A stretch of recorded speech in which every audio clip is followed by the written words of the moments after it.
Laurie Huston's News for the Heart is dedicated to helping you give a voice to your own soul.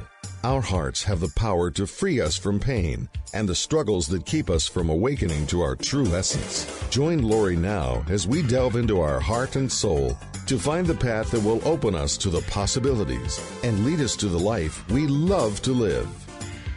And good afternoon. This is News for the Heart, and today I am here with my amazing co-host, Tom Campbell, and we've been doing shows now for quite a while, but we've been doing videos now on YouTube for, well, a little over a year, and now Tom's actually putting them on his YouTube station, and I still have a few more that people may not have seen, so if you haven't seen them, pop over to mine and check them out, because, you know, there's some good stuff there. And so we just finished the holidays. We were just about to go into New Year's Eve. So we thought, because it's always a good time to do it anyways, to talk about New Year's resolutions. We tend to make a list. And well, we're going to talk about that. I mean, the top New Year's resolutions, usually they don't change a whole lot. You know, it usually has to do with staying fit and healthy, maybe losing weight, spending less money, getting more organized. It usually has something to do with stop smoking if you're a smoker, or so it's always these things that we do. And so we're going to talk about, even though we talk about it a lot, we're going to talk about, you know, coming from a space of being instead of doing. So, Tom, take it away. Yes, well, I guess it's a tradition to make up things that we'd like to change, to kind of do a little self-analysis, I guess, self-inspection. You know, look at the past year and saying, all right, what could I do better? What was it about last year that I would like to change if I were to change something? And that's probably a good tradition, but it's one that we should do every day. Good point. Not once a year. You know, it's one that we should be doing continuously as we go. We should always be looking at the data, you know, which is the past, the history, you know, what we've done. You know, last week, were you upset about something? You know, did you have a problem that you were dealing with? You know, well, why did you have that problem? Where did that come from? And what could you do differently that problem wouldn't have occurred? You see, that kind of analysis ought to be going on day by day, week by week, not just once a year at the end of the year, because it's not really the big things that trip us up. It's usually not the real big global things that trip us up. We have our problems, we express our issues that we really need to change daily, weekly. You know, if we really look at those things, we will find a gold mine of places to make changes. Don't have to go back and look at over a whole year. Just go back and look over a whole week is probably enough to find plenty of things to work on. And yes, you're right. We look at all the things that we have done badly, and then we want to change how we do things. So we do things differently, and it's all about the doing. And a better way to approach it, a more productive way to approach it, is look at the things that we were. You know, how were we? Not the things we did. The things we did are an expression of how we are, but the real thing, where the rubber really meets the road, is how we are, not so much what we did. And then we want to find out, well, that's how we are. How would we like to be? See, that's a little different question than what did we do and what should we do differently? You know, what were we? Who were we? How did we react and interact? How did we feel? And how would we like to be differently?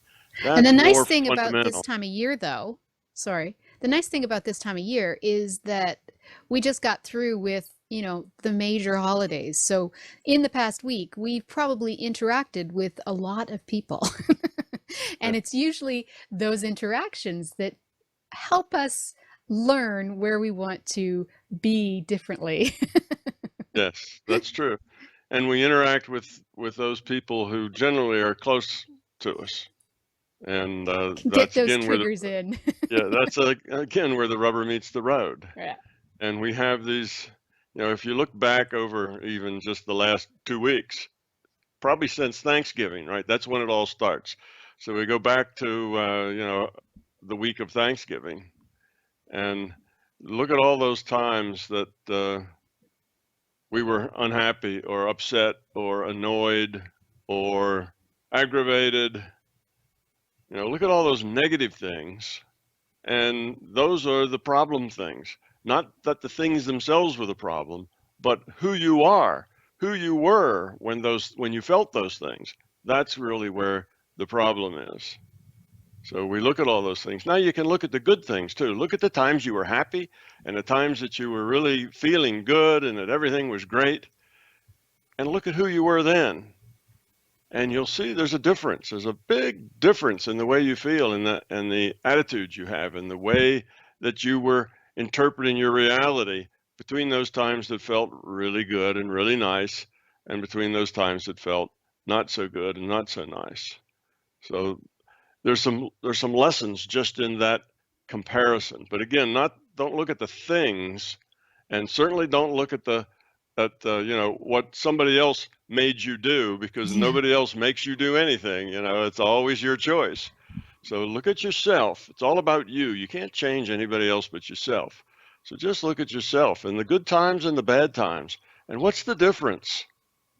And what you'll find is that the difference is going to always be fear, ego, and belief. Those are the differences. Things like expectations. Well, that's just another part of beliefs, what you expect.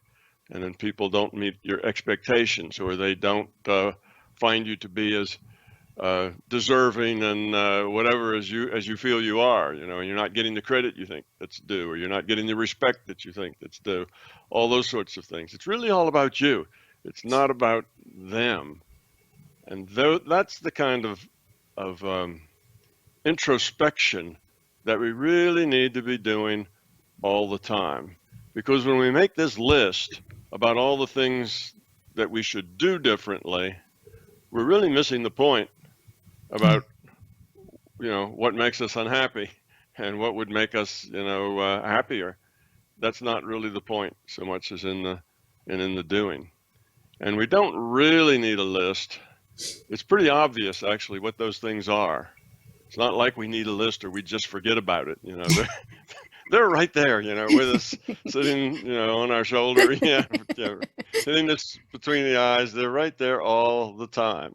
So the list really isn't too necessary. Just an awareness is necessary. An awareness not of necessarily of what you did, but why you did it, why you reacted the way you did, why you felt the way you felt. And not at the making an excuse or justification for it, but really why you feel that way. And that will take you then back to the fear, which leads you to the ego, which leads you to the beliefs and expectations and your needs, and all that stuff all falls in under the fear. So we need to do that daily as we live, as those things happen. The very moment you feel some negative kind of thing, you ought to immediately think, why do I feel that way? And your first thing will be to justify it. Oh, I felt that way because, and you'll blame somebody else.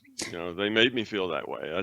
That's the first thing. Your intellect does that for you. It justifies your fear, telling you that you're just fine. It's somebody else's problem. And after you get past that, say, oh yeah, okay, I know that. Now let's let that go and find out, why do I really feel that way? Why do I choose to feel like that in this situation?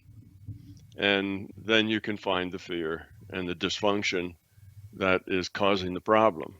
And the good news is that once you get past that dysfunction, then all of the things that dysfunction would have made you feel bad all go away at the same time. So typically you not only solve that problem, but you solve 100 other problems at the same time that were all coming out of that same dysfunction, out of that same fear. So that's the good news. You really get, a whole lot more out of conquering a fear than just the one thing that maybe caught your attention about that fear. Yeah. Well, I think, we tend to focus so much on the outside and what we, like you said, what we think will make us happy on the outside, when really the happiness comes from within. But when we're focused so much on the outside, then we tend to look at what we can do to change it. Like it's always kind of, it's like this outer reflection instead of an inner reflection. So, but we can use those examples of outer reflection, like we can use those opportunities to say, okay, so what is it? So if health is one of the things, and it's been on my agenda, and I think I'm finally getting it all under control, but I think when health is one of the things that you want to shift and change, you need to recognize that as something you want to look at, but then find out what the inner things are then that are creating the outer problems. Because it's, as well, most of us believe, especially especially with you, Tom, and with me on a spiritual level, that illness doesn't happen, it doesn't just happen. There's things that will occur within us first that sort of, give us little signposts and, little coincidences that, should trigger us to think of what it is that, may be happening. And then they'll just keep getting bigger and bigger by our team or whatever to, get our attention so that we can say, okay, there's something we're doing wrong or something we're being wrong, but there's something that's happening within us that we need to shift. And that's when, then, okay. And then there's many other variables there though. Like there are things that we choose when we come, whether they're exit points or whatever. There are times when we may not be able to cure necessarily the disease, but we still can feel happy within. We can still work on the inner aspects of things that are going on so that we can find out, why we may have chose that particular lesson or what it could be for us. So if health is one of the things, which I think a lot of people want to improve their health, especially as the baby boomers get older, we're moving into that area where, things can go wrong. And so I think, the more we look inner, on the inner levels, the more we look inside ourselves, the more we tackle our fears, the more we understand our fears and our beliefs and all the things that we hold inside, then the outside begins to change. And so the body can begin to heal certain things, but it's more about how we feel inside than it ever is about, what's happening outside. Yes, that's true. It's not so, and I've said this probably enough times that I sound like a broken record, but it's not so much what happens that's important. Right. It's how you deal with what happens that's important, you see. So if you just let whatever happens, and sometimes illness just is a random thing. Sometimes you just, somebody that has the flu just happens to not know they have it yet because they're still in that contagious but not having symptom stage, and you catch that from them. And you neglect to wash your hands one time when you should have after touching things that other people have touched. And anyway, things happen, and some of it's just random, and it happens to you. But if you're in a good space, if you're generally in a positive, good space, your immune system is working very well, and you can handle most of that. And if you just happen to be tired because you had to work real hard and stay up late at night for 3 or 4 days in a row and so on, and your immune system's maybe a little weak and you just get somebody's bug and you get sick, well, you get sick. You just accept that and deal with it. And how you deal with it is what's really important, not the fact that you got sick. Right. So we have to look at the things that happen to us are not so important as we make them. We make that everything. And like you say, we have this mindset that there's these things that happen to us, and we need to change those things that we don't like. This stuff happens to us, so we need to go change something out in that outer world so that doesn't happen to us anymore. We want to fix the outer world. But that's a fallacy. That's a kind of a problem of seeing the world from the wrong direction. That's trying to, grab the dog by the tail and wag the dog, from the tail. It's not like that. It just doesn't get much traction. There's not a lot you can do to manipulate that outside world. Now, we think we're all really clever at manipulating the outside world, but for the most part, we're not nearly as clever as we think we are. And that outside world has so many variables in it that it's impossible to manipulate it very well. But we keep trying and trying and trying, but it just doesn't work out very well. And the more we try to manipulate it, the more out of control it gets. Mm. You see, it just seems to work that way. The harder you work at making it be the way you want, the less likely it's going to be that way. And that's partly because you focus very much on the way it is and changing it. And every little thing that isn't the way you want it, you get more and more needing to make it exactly the way you want, and that is impossible. You can't make it exactly the way you want. The better thing to do is accept it as it is, and say if it's let's say it's not such a nice thing, then it's, how do I deal with this best? How do I deal with this in a way that is a win-win for everybody? How do I deal this in such a way that it's helpful to other people? How do I deal this in such a way that I don't feel upset or angry or anything negative? I can deal with it in a positive way. How can I do that? And if your answer is, I can't do this, this is awful, how could I deal with this in a positive way? Then you need to go back and say, why is it so awful? What's so awful about it? What's the long-term downside here, and why is it so awful?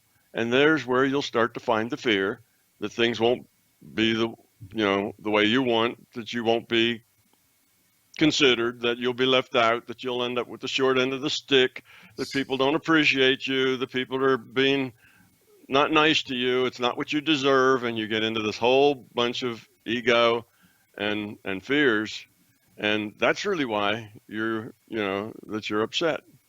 So yes, look at this stuff that happens to you, including illness, and learn from it. Say, how can I best deal with this? So, okay, let's talk about health.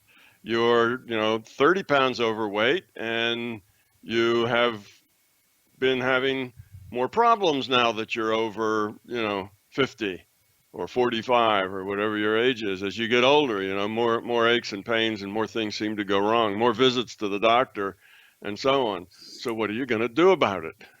Well, you have to think of, well, what are the things in my environment that are contributors, like not getting enough sleep, like, having Coca-Cola and potato chips for dinner, there's lots of things in your environment that may be a contributor to that.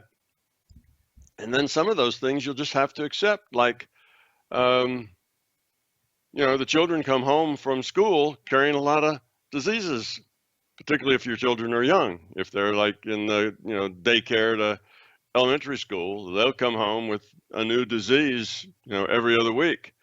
And what can you do about that? Well, you could keep them out of school. You could lock them in a room when they come home and not let them out. There's lots of things you could do, but all of those would be much worse doing them than just accepting the problem. Well, if it's a problem you cannot change, accept it and deal with it positively.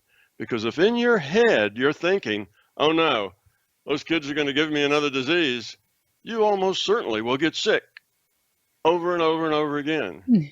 But if in your head you're thinking, well, that's the way it is, I'll just deal with it, it's fine, I accept it, if I get ill, I'll just deal with that too, it's just part of the life I am right now, you'll probably not get sick. You'll probably go for a year and never have a cold or never get sick from it.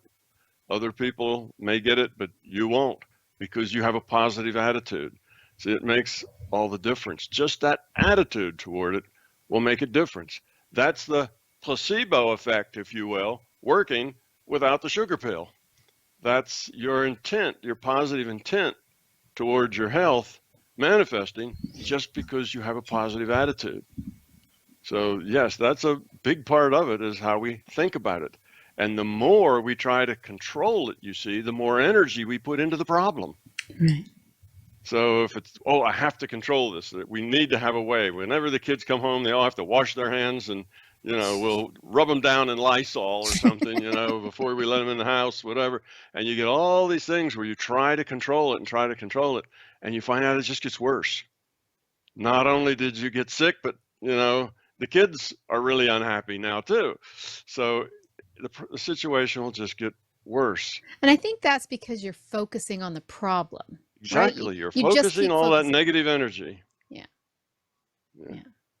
And then as soon as you shift it to, acceptance and, not trying to control and manipulate, because that's really what you're trying to do. The more you focus on, well, what can I do? You're just trying to control and manipulate the situation. You can't control kids, for one.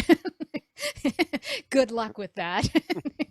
No, But and you don't want to. no, exactly. You want them to have fun and play. You can't restrict we know of those types of parents where they try to restrict everything, and the poor child ends up a little neurotic.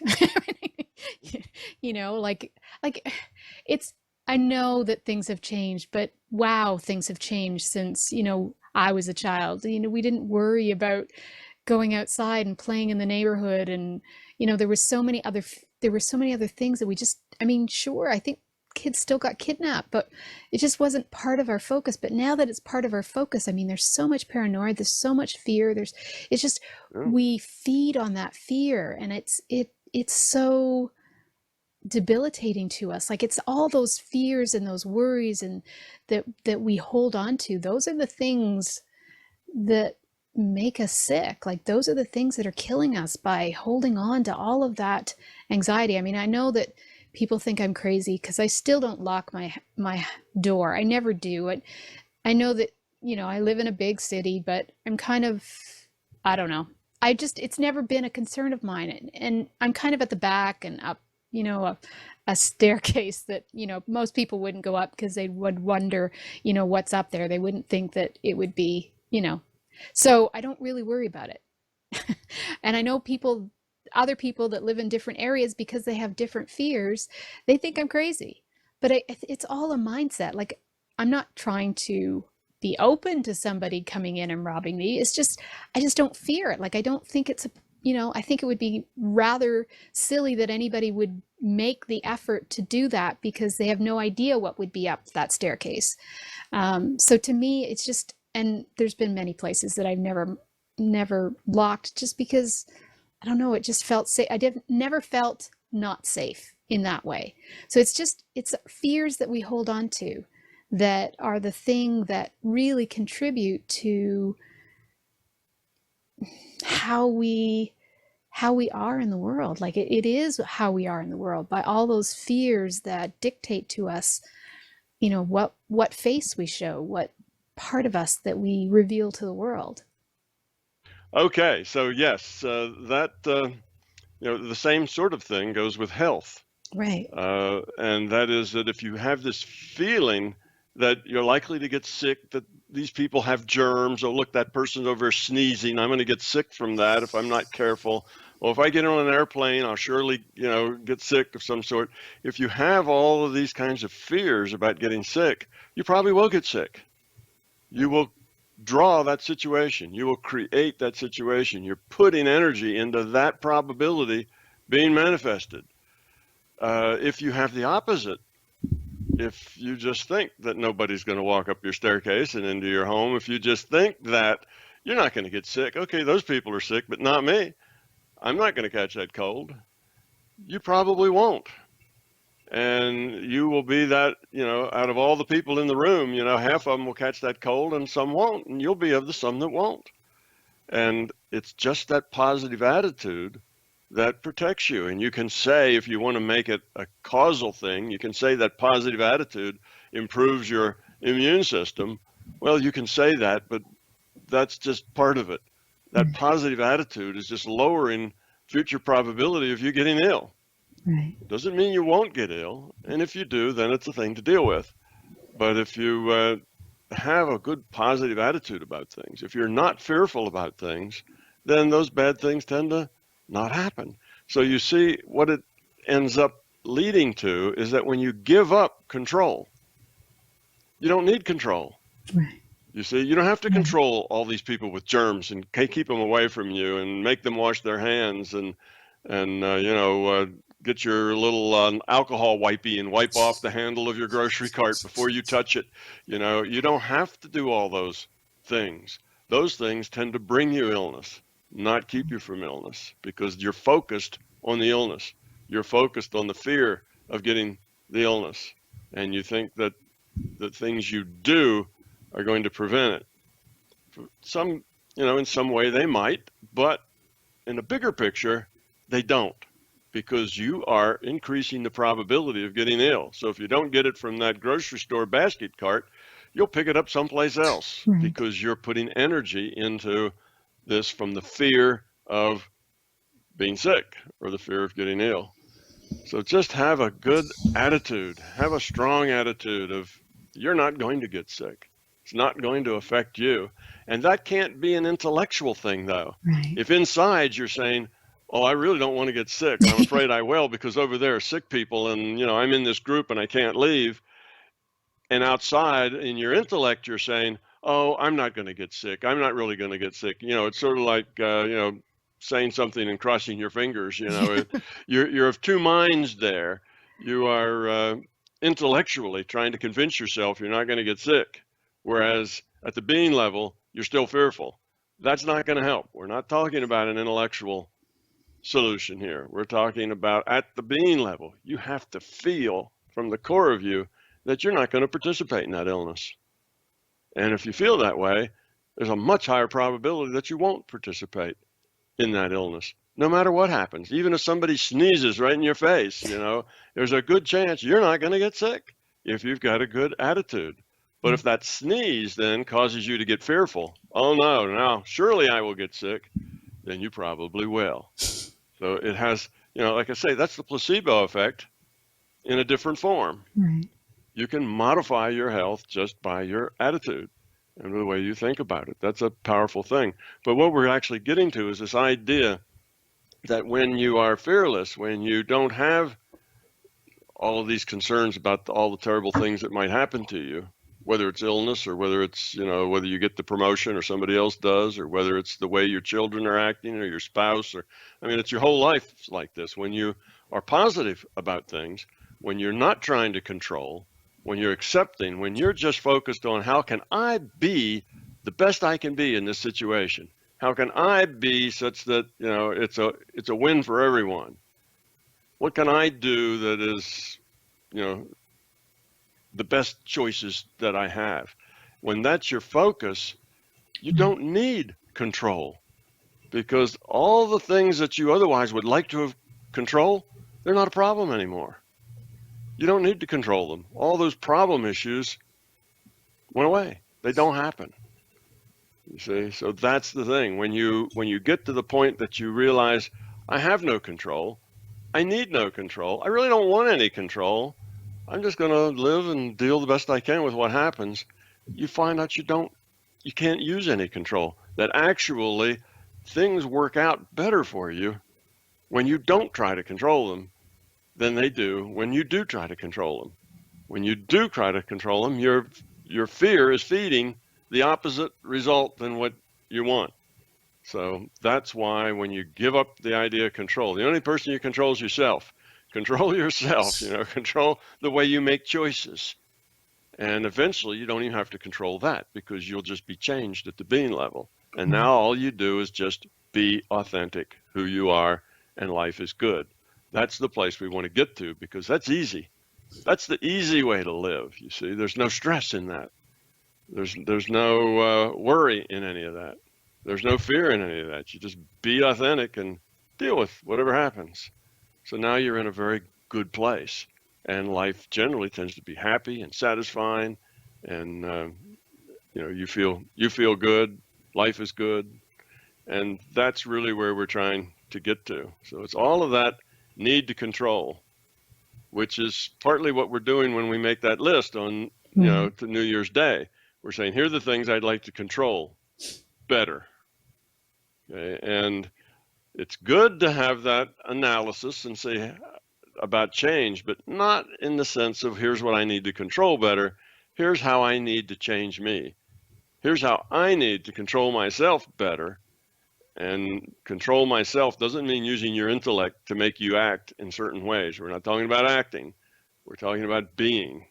You can use that intellect to help you be better, and then eventually the intellect's not needed. You let that go, and you just be that way. But in the beginning, you have to try to be that way, and the intellect is involved in that. So the intellect is a partner that helps direct, but it can't make it happen. You have to do it. Just acting it isn't useful. Yeah. And ultimately, of course, the ultimate goal will be that we no longer focus at all on ourselves, but that we focus on others. Yes, by the time you get to the point where you're no longer fearful and trying to manipulate your world, you see that gives you the freedom now to care about others. Right. Whereas if you're all the time, it's all about you. Oh, what about this and what about that? And my kids and my family, my wife, my husband, my boss, and all this stuff is going on, you see, and it's constantly about you and you manipulating the outside world to be the way you want it, then there's not much room there to be about others. That's called self-centered. That's a high entropy way of being, and that creates a lot of dysfunction for you. Because you have all these problems is why you have all these problems. You know, it's one of those things. It's self-fulfilling prophecy. And that then is, you know, where we don't want to go. Right. Right. Okay, so going on, health obviously is a big one for a lot of people, but I wanted to touch on addictions. Now, we did a show on addictions, and it's a great show, and so if you haven't watched it, please look for it. But the addictions that people want to give up on New Year's Eve would be smoking, drinking, maybe drugs, kind of the bigger ones that people think of when they think of addictions, which, of course, when we talk about addictions is a lot more. But yeah, because usually on someone's top 10 list would probably not be my addiction to sex, unless, you know, you are, but that's not usually. But I mean, addictions, when we talk about addictions, Tom and I, we're talking about a much bigger perspective of what addictions are. But if we're talking about the outer ones instead of the inner ones, because we've got a lot of addictions, when we're looking at things like smoking and drinking and those things that kind of, I don't know, distract us from living. So we, you know, that's where the addictions come from. And some of them are really hard to let go of. I mean, sugar is one I have let go of since August. And whenever it sort of enters into my bloodstream, there's some sort of reaction now. So I've only had it maybe a couple times since then, but you know, these addictions, they can, some of them are really hard on us. And so some of the times, I don't know, I guess you do have to start at a mental level to sort of stop it. I don't know, Tom, what's your feelings on those type of addictions that, you know, have a body reaction when you stop them? Well, you do start with an intellect that one recognizes that you have this addiction. You know, that's the first big step, right? That's the major step, because all the rest of the steps you might take afterwards won't go anywhere if you don't take that step first, that this is a problem. And then you can try to, again, look at, why is it a problem? Right. You know, what's the reason? Why do I do this? And sometimes you'll find that there's a lot of reasons why you do it. It's not just one thing. Right. Okay. And the reasons that you do it might be, one of them might be physical. Oh, because I've done this a lot and now my body is accustomed to it, or even it's a habit of mine. It's just the way I, you know, it's part of my structure of my life now. And you have that component that's more physical. Like the withdrawal aspects, right? The things right. where that, you know, people get stuck on those because it's so painful to stop. Right. But there's pain underneath that's even more painful that they're not looking at. Right. So you have that, and we'll talk about that. That's like the physical addiction, or even the habitual addiction. Right. We can go there too. But there's also the reasons why you started that in the first place. You see, why it is you did that. Now it might just be, well, you were in a crowd where, everybody ate donuts every morning and drank coffee. So you just started eating donuts and drinking coffee like they did, and pretty soon you're addicted to sugar and caffeine where you weren't before. Well, so it's not any big, failures of spirit or anything that put you there. It was just, you just went along and now you have these problems. Or there may be other issues. It may be that, you watched the Marlboro Cowboy, and when you were, 8 years old, you really impressed. He was just the coolest dude ever, Right. and you wanted to be cool too. And all the really big people that you knew all smoked, you see.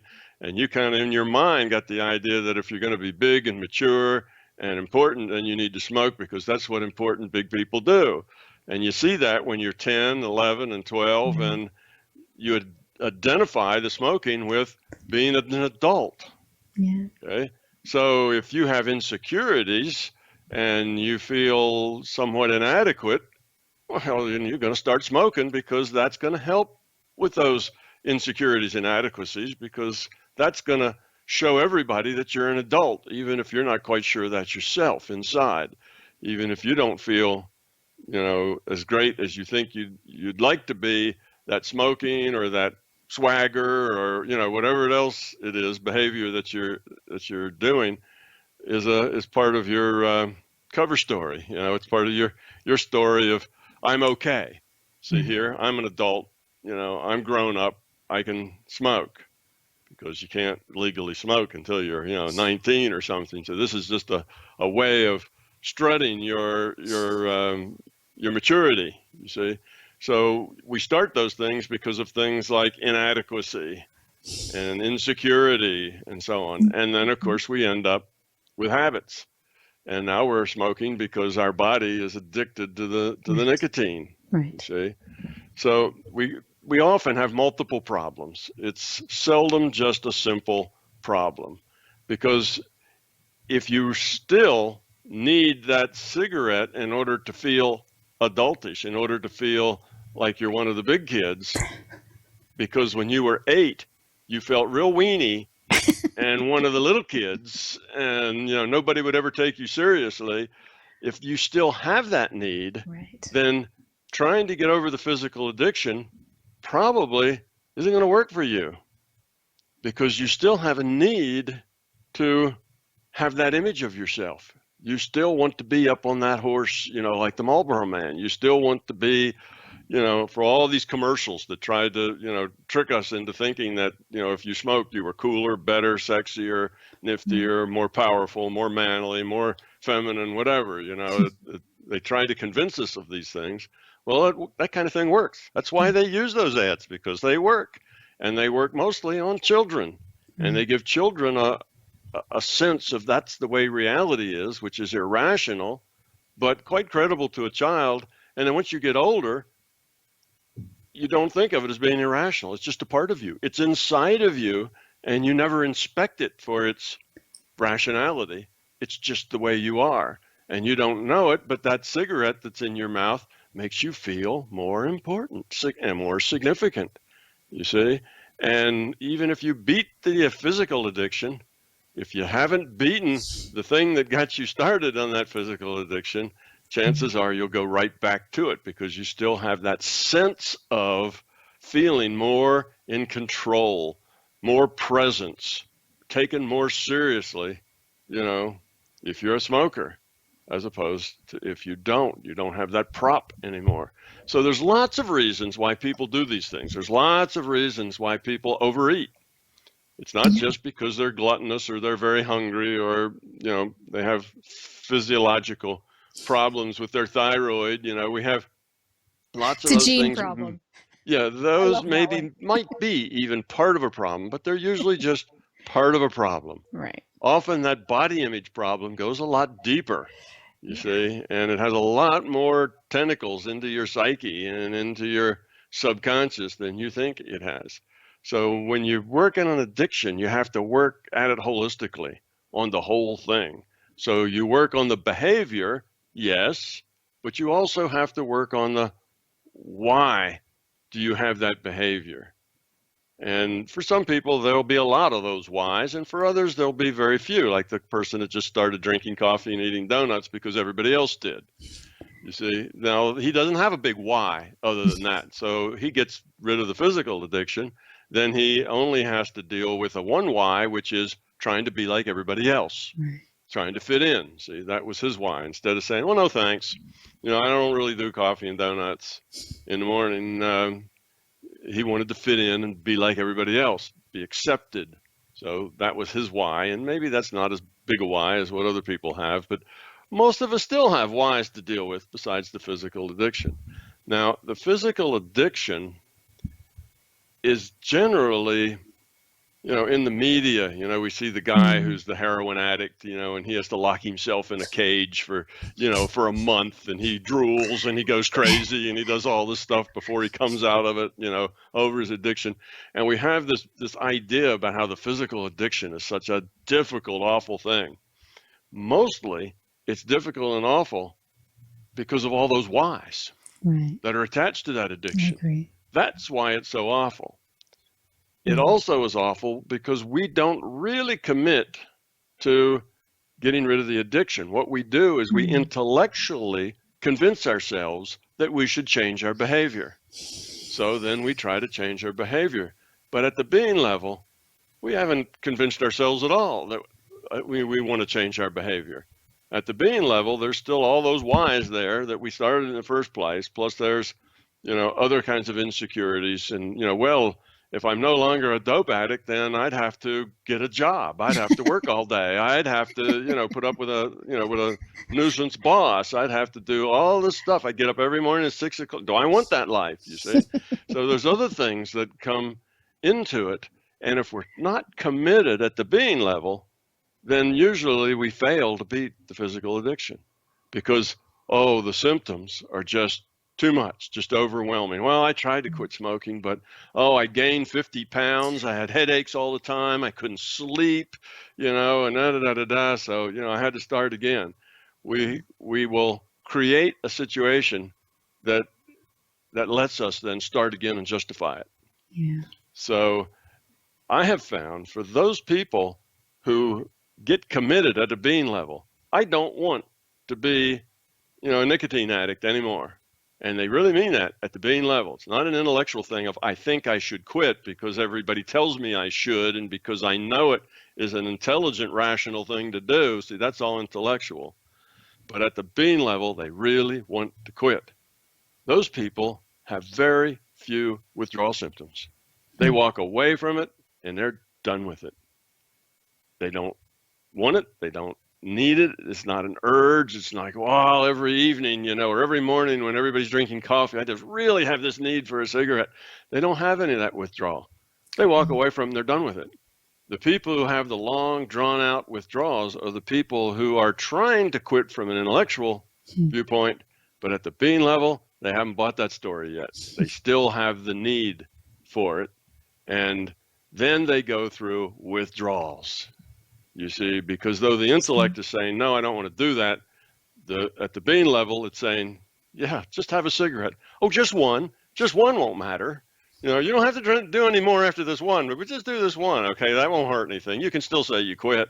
And then there's just two, and just one a day, and just two a day, and eventually it all comes back again. So the biggest difference in getting rid of this physical addiction is having the desire to get rid of that physical addiction at the being level, not just at the intellectual level. Makes all the difference in the world between those two. Now, there may be some physical withdrawal symptoms, but in general, they're much less trouble and more minor than Hollywood would lead us to believe. Those big drawn out symptoms are, it tells a better story, right? And Hollywood's into stories. Good point. And it makes it more dramatic. But for the most part, it doesn't have to be that way. It doesn't have to be as hard as it seems. You just have to have true commitment that you want to get over it. And your intellect can be a part of that. Your intellect can say, I don't want to be a drug addict. I just don't want to be pushed around by this drug, where it now affects my behavior. I behave in certain ways, not because these are my choices, but because I'm an addict. And I don't want to do that. I want to be in control of all my choices. I really want to have more free will, a bigger decision space. Right now, this drug has taken over some of my decision space. And I want that all back, you see. And if you feel that way, then you'll find that the withdrawals are trivial. They're not there. They're not, I shouldn't say they're not there. You still have some physical withdrawals, but they're not nearly as serious. But if you're really committed, then you can do it. But now we're addicted to things other than the typical alcohol, nicotine sort of thing. You know, we're addicted to foods. Carbohydrates can be addictive. If you just lower your carbohydrates, you'll find yourself just needing a corn chip or something. You know, it's just like you'll start to desire those things, and you just tell yourself no, and in a few weeks it goes away. You see, it's a matter of the commitment. It's easy to say no, but if you're not really committed at the being level, just the intellectual level, then it's hard to say no, and then you end up cheating. And cheating just a little, and then just a little more, and then pretty soon the whole thing's gone away. So really, the change has to first happen at a deeper level if you're going to get over any of these addictions. If you're really going to lose weight, you have to be committed at the being level to doing that. And for all those reasons that you gained the weight, well, maybe it was, I don't know, why do people gain weight? You know, well, some guys gain weight because they feel bigger. Makes them big, you know, and they feel more imposing as a guy if they're bigger, and they got pushed around when they were little, and this bigness makes them feel better. So that would be a reason. If you're a female, you may gain weight because you get too much attention, and you don't know how to deal with that attention. That makes you uncomfortable. You get too much sexual attention, and the way that you can cut that down, because it distresses you to have to deal with that constantly, then you can make yourself less attractive by putting on weight and maybe doing other things. And there's a part of you, though, that wants to be attractive. So you put on a weight, but then on the other hand, you do other things to make you more attractive someplace else, and you do this. So people are all conflicted about really what they want and why they want it. And if you really want to lose weight, first find out why you gained the weight in the first place. Why that weight is valuable to you. What does it do for you? Because if it didn't do anything for you, you probably wouldn't have it. It probably wouldn't be there. And if it's just because you have poor habits, well, that's not hard to change. You just have poor habits, and when somebody hands you the second dessert, you just say no. I don't need that. I'm going to feel better, feel lighter, feel more energetic. You know, when everybody decides to go out and do some touring or walking around, I won't have to say no. I'll sit here on the bench and wait till you get back because, you weigh too much and you just can't go up that many stairs or something. You can join in with everybody else. If you really want to do that, you can. It just is, what do we call it? The willpower is easy when the will is strong. You see, when the will is weak, that's this you at the being level. That's the will. It's you at the being level. When the will is weak, then you don't have much willpower. Right. I think the last one, they all are very related, but fitness is always something that's sort of thrown at us, especially at the beginning of especially around now. I mean, all the diet programs come out around now. It's ironic, obviously, that, we get through Christmas, which is probably Christmas and Thanksgiving, which is probably the time we put on the most weight in a lot of situations. But, fitness, I don't know why it gets thrown at us so much for the new year. And then everybody buys a gym membership and nobody goes. There's a statistic on New Year's resolutions that I wrote in my blog that should be coming out today, that, we're about 8% that we hold through on our New Year's resolutions. 8%, that's not so good. But I mean, it's like everything's thrown at us, and I guess we think it's the right thing to do. That sure. Those marketers, they know what they're doing. Yeah. They study, the psychology of the consumer, what that consumer's thinking and feeling. And they know after Thanksgiving and Christmas, we've been more indulgent because of the situation. Everybody's gained, at least 5 pounds, between Thanksgiving and Christmas. That's the perfect time to start telling people what they need is a membership in the gym, Right. because they'll say, oh yeah, that's right. I have to work this off. Well, that's just clever marketing. That's why it happens. That's why you get all the fitness stuff thrown at you, at the beginning of the year, because that's when people are most likely to swallow that pill and, get out their checkbook and write a check to someone. And the marketers know that very well. They play on our fears and on our, the dissatisfactions that we have with ourselves. That's how they get us to transfer our money, into their money. Right. They use that all the time. Fear is a thing Right. by which you can manipulate people. They know our fears. They study our fears. They do research on our fears, and they use them to manipulate us. That's the way business works. Yeah. So the thing about fitness, of course, has another issue to it. It's a difficult thing for many people to get serious about fitness and still work an 8 to 5 job, because they're up at 6 o'clock. Got to get the kids off to school and this and this and that, and then they have to drive to work. And like most people, the drive may take them a half an hour, even if they're only going 3 or 4 miles because of traffic and other things. So by the time their day's done and they've gotten back through the rush hour traffic, they've put in, 9, 10, 12 hours of their day is gone. And they're home, and now it's dinner time, and the kids are hungry, and everybody needs to eat. Then there's the cleanup, you see. And by that time, you don't feel like working out, you see. At that time, you're tired. You're done. It's been a long day, and then let's get up there and run on that track, Well, no, it's just like, yeah, not today. I'm not going to do it. I don't feel like it anymore. You want to sit down and vegetate a little while just to unwind and relax. So our lives are so consumed by our things we have to do, by our necessities of life, by our jobs and our kids and our daily chores of keeping up with things, feeding, cleaning, socializing, things that you do need to do every day, and going to work, that fitness kind of falls off the edge because there's just not a block of time for it. Because if you're really going to get serious about fitness, you're talking about an hour or more, probably daily. Yeah. Or an hour and a half. You have to get to the gym, get back from the gym. You have to take a shower afterwards, because you sweat. It takes time. You can't just do that like in 5 minutes.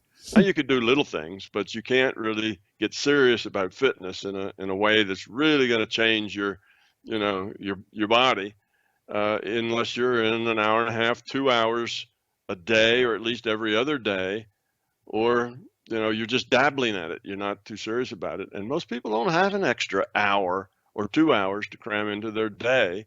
And when they do, which is at 8, from 7:30 to to 9:30 in the evening, they don't feel like fitness. That's just. It's just kind of out of the question. It's not something they can make themselves do at that point, because they're done in. They're tired. It's not a time to go exercise. It's a time to go relax. So there is a problem there. Our society, again, these very same people who are clever marketers to get the transfer of money from our wallet to theirs, they also have figured out how much work can somebody stand to do in a day? How much blood can you get out of that turnip? And they've just about got us pegged at about everything we've got to give. Right. And then the rest of our life takes up the rest of it. And exercise, nobody's planned for that. Nobody makes time for that. And very few people at work will set up a gym and say, all right, everybody that works here in my factory needs to go spend, an hour and a half in the gym today.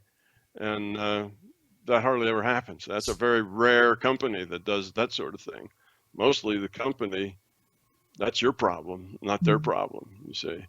Actually, it is their problem. They have more sick leave. They have more people, with illnesses.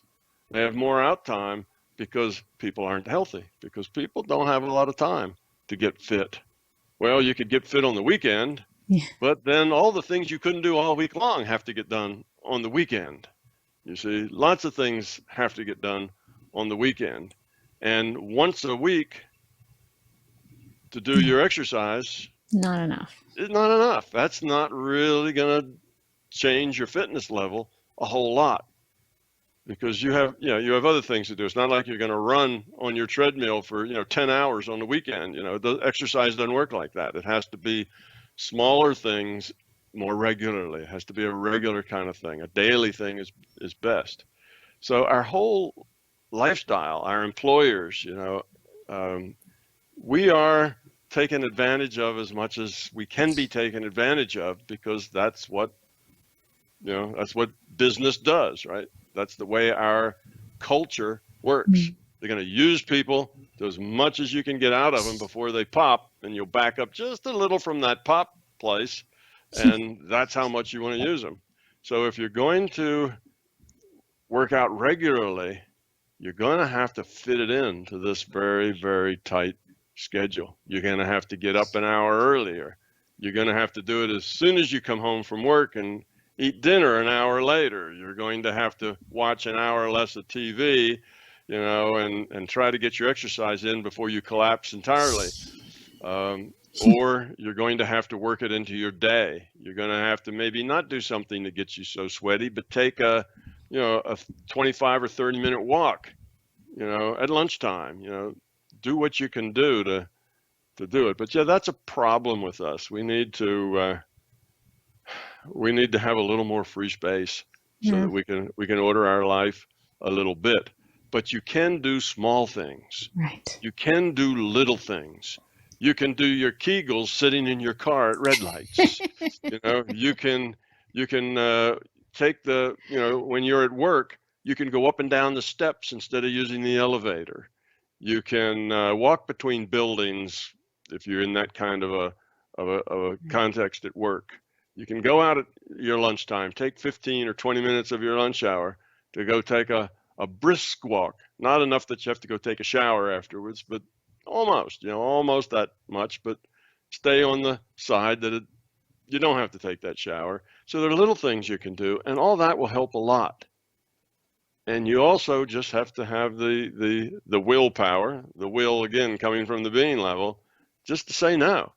So when you go into that meeting and there's a bunch of donuts and coffee, just say no. Isn't that what they used to teach the little children in school, right, about drugs? Just say no. And we need to apply that to our life all over. We don't need to be, let's go get that candy bar, at 3 o'clock in the afternoon to help get us through the afternoon. Just say no. And if you're committed, that won't be that hard to do. If you're not, it'll be very hard to do. Yeah, I guess that's it, and so coming back full circle, look at, I guess, what you want on a daily basis.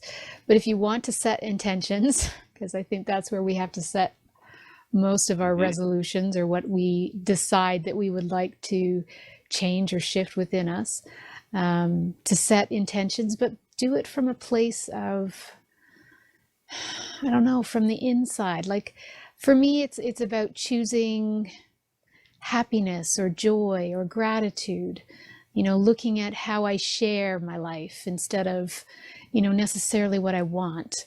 But yeah, looking at life just slightly different so that you can see this new year. And for those that don't know, 2017 is starting a new cycle numerologically.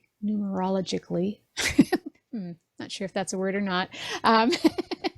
And, for those who believe in numerology, it's a 1 year. So it's like a new beginning. And we ended this 2016 was a 9-year, and we had a 999 in September. So we kind of been ending that whole cycle since then. And I don't know if you believe in that, this is a new opportunity to create new things. I mean, certainly if you look back on the last 9 years, like I did, I've learned a lot, and I think we grow, all the time. And so it's an opportunity, maybe if we don't do it, on our birthdays or whatever, and somehow we've got it in our head that it has to be on New Year's Eve. Just look at the things that you would like to shift, but look at them from an inner perspective instead of all the things that you want to control outside of you, because Right. as we've discussed this past hour, it's not going to work. Yeah. Try to stay on the positive side of things. Yeah. Like you say, look for the joy, look for Yeah. the happiness, look for what's good about things, look for the silver lining in the dark clouds. If you're going to be, to work late, so that's a problem. Okay, but then look at the good side. You're going to miss the rush. Okay, you're a half hour late, but the drive-in will be nice. You'll make up 10 of those minutes just, in a drive-in.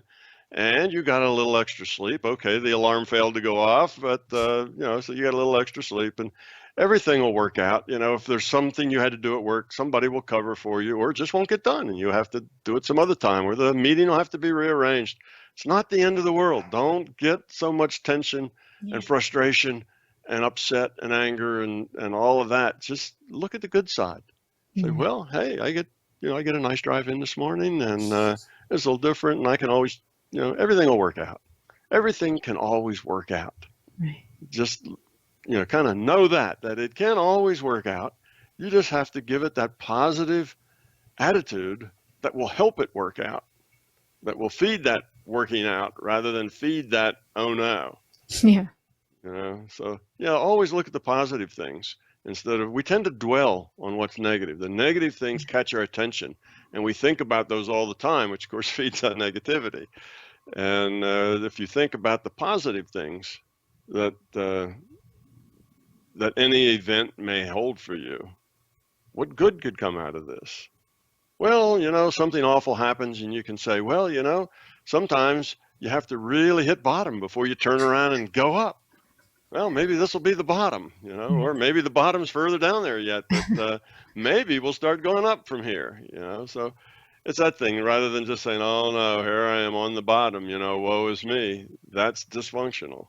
Right. Find some way to be positive about everything, and then things will start happening around you that are better. More positive things will happen. All right. Well, you've been listening to the News of the Heart. You have Tom Campbell and Laurie Huston. Please check out Tom's website, mybigtoe.com, and his YouTube station. He's got hours and hours and hours of interviews and workshops and all sorts of amazing information. He has a forum on his website, and you can ask anything. We every once in a while will go on to our to the YouTube and answer some of the questions that are there. So post them, and we will also ask more questions. Now, we do have one more show before you leave for 6 or 8 weeks or something, right? We have a show in January. All right, so we'll be back. Well, we'll be back for Love Month. That's what we'll be talking next month. February. Well, we leave just after the middle of February, so Right. that will be a tight one. That'll be just before we take off on the Yeah. cultural connection. We'll do it in January.